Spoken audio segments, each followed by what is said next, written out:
Married for 3 years. I live in a 20 million yuan mansion. Yet I'm still a virgin to this day. Looking at my perfect husband sleeping beside me, I can only feel helpless. But I skillfully open the knitstand drawer, the deepest one. With the dim bedside lamp, I glance at Chun Yu sleeping next to me. He's fast asleep. His brow is relaxed. He looks like an innocent child. I gently lift the 20,000 yuan silk comforter and step barefoot onto the floor. The floor heating is warm, but my feet still feel cold. I'm 29 years old this year. My skin is firm. There are no fine lines at the corners of my eyes. And around my neck is the Bulgari necklace he gave me just last week. To outsiders, I'm a winner in life. My husband's family is wealthy. My in-laws are polite and respectful to me. I haven't had to work in the 3 years since we got married. Every month, my card gets an extra 20,000 yuan in pocket money right on time. I have properties in my name, a car whenever I go out. But only I know, this well-maintained body has withered for 3 years. Thinking back to when we first started dating in 2022, Chun Yu was simply the Prince Charming every girl dreams of. I was just a white-collar worker hustling in a big city. He was a gentle, refined, rich kid. We dated for a year. We held hands, hugged, even slept in the same bed. He always knew where to draw the line. I remember one time when we went to Sanya for a trip, lying on the big hotel bed. When the mood got intense, I shyly closed my eyes, waiting for something to happen. But he just kissed me on the forehead, tucked me in, and turned his back to me. His voice was a little hoarse at that moment. Sounded so sincere. I'm a traditional man. If I'm not sure I can marry you, I don't want to take your innocence. If by any chance we don't end up together, I'm afraid your future husband would mind. I was overwhelmed with emotion at that moment. In this era of fast food love, I actually met someone who was willing to stick to his principles for me. I felt like I'd won the lottery. Secretly swore I'd never marry anyone but him in this lifetime.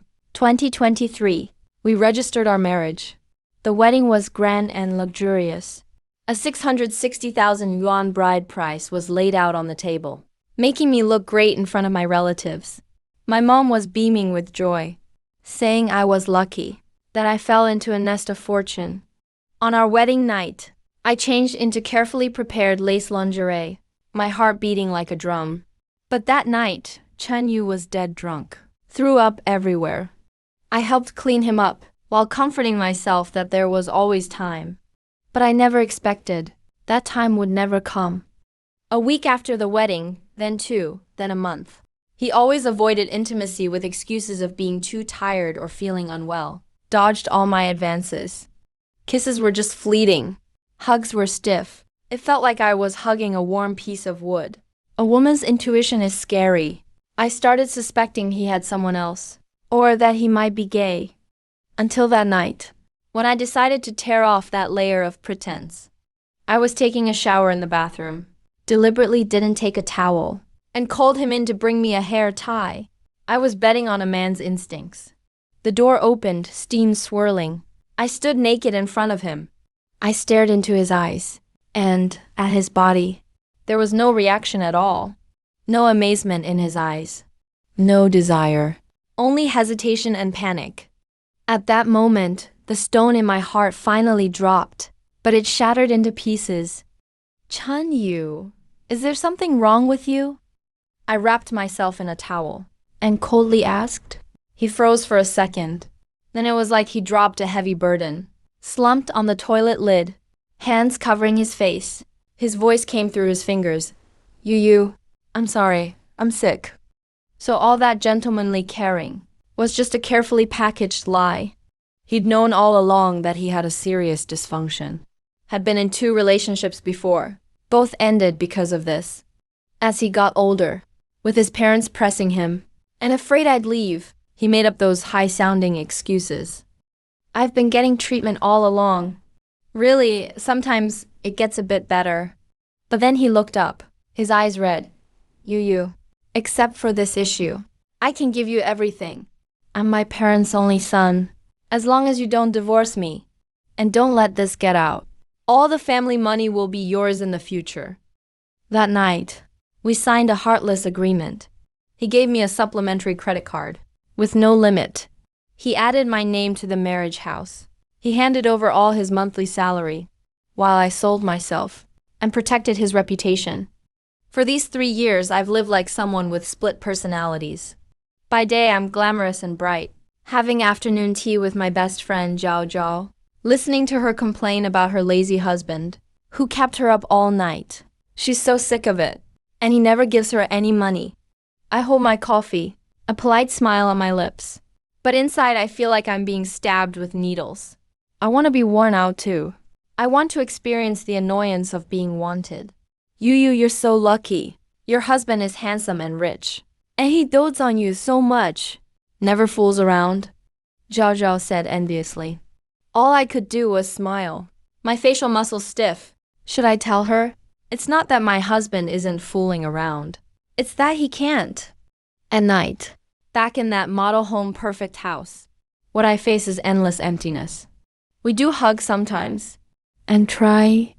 But every time I see him sweating and struggling, yet totally powerless, my hope turns into disappointment, and finally into disgust and pity.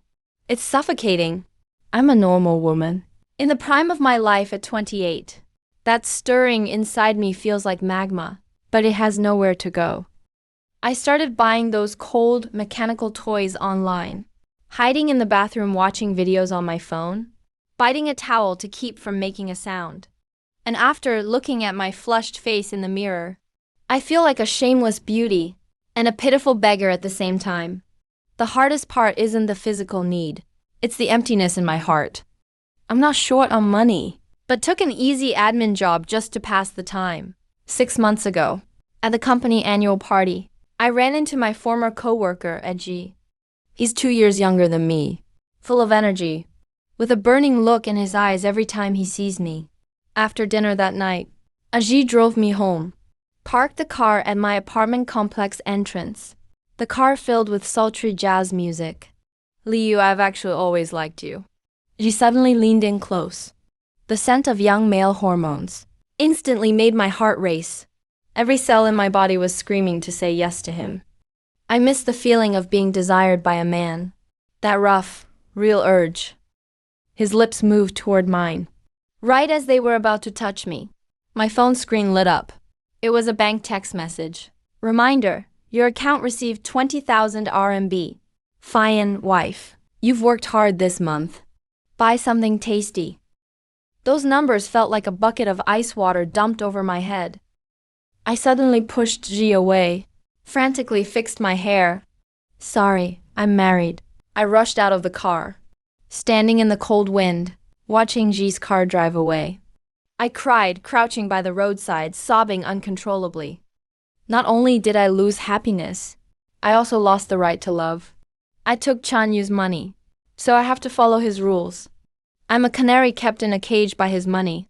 I can't fly away, nor do I dare to. My mother-in-law came again last week.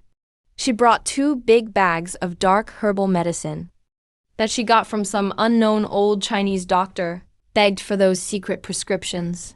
You should have a child while you're young. Chanyu is always busy with work. You need to remind him to take his medicine.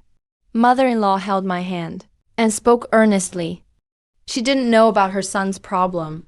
She just assumed it was our issue. That night I finished boiling the medicine and handed it to Chanyu. The room was filled with the bitter smell of herbs. Chanyu looked at the bowl of medicine, frowning deeply, suddenly slammed the bowl to the ground.